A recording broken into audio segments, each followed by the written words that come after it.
13 years ago, I did a homeless show where I made myself an undercover homeless person. For one, just for a social event, because I am a filmmaker and I've always been touched by the homeless community.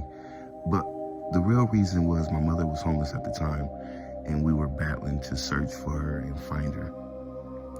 Let alone me being able to go undercover and be a part of the homeless community, I was able to get kids off the streets. That was my focus.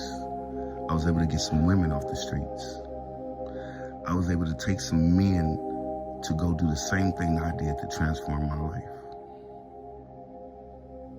I was so excited that everybody I encountered, I wanted them to actually go through the same thing I went through. And 13 years ago, I went to the water. I asked God for signs. I did a 7-day fast.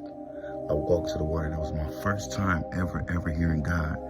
And I had got a sign. It seems like I'm making it up, but I promise you I got a staff that came out the water.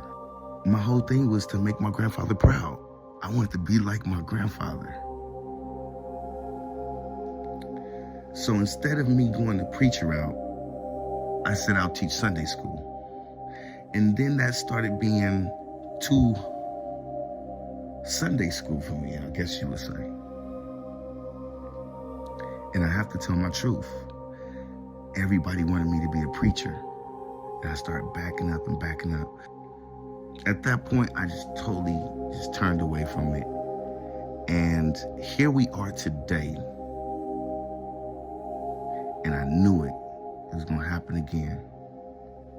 This time, I know I made my grandfather proud, but I'm doing this journey how God is telling me to do it.